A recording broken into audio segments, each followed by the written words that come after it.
I'm here with Boniface Mwangi and his loved ones. Boniface, how are you doing today? I'm good. A bit sad, but I'm good. Yeah. And what are we doing here today? Why are we doing this peaceful walk? I walk in the memory of Kenyan, who was murdered by some thugs on 30th of October. He was walking home, and then they jumped him and stabbed him in the heart. That's why we're here. And what is the goal of this walk? What do you actually hope to achieve from this? We're highlighting the rising crime in the country. And you know that a nation that cannot protect its people is no nation. So we are calling for the government to ensure that this is the last killing is going to happen in this area and across the country. So the moment that Kenyans did not die in vain, and that's why we're here.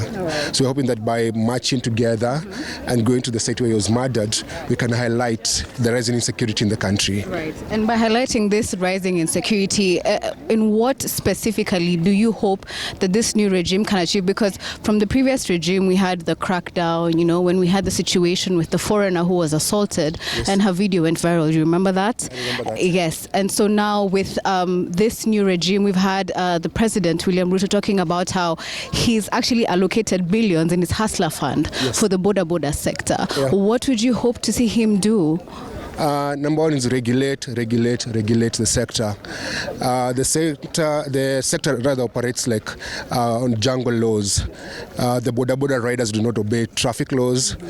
They don't wear helmets. They drive on the wrong side. So all this mess is because of lack of regulation.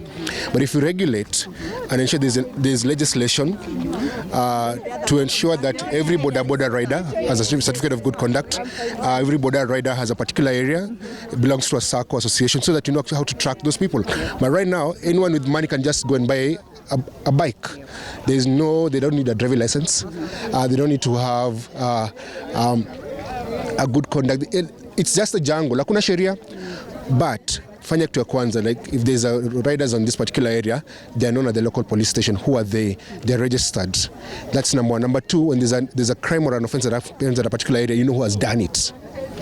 So there's a need for that. But for now, the reason why politicians don't want this sector regulated is because they're kamjesh. You need just politicians. When a politician is like 100 people, it just calls boda guys wanajipanga panga wanakuja. Regulate the sector and everything will be fine. Yeah. Why do we allow boda to ride around this country and be like there's no law?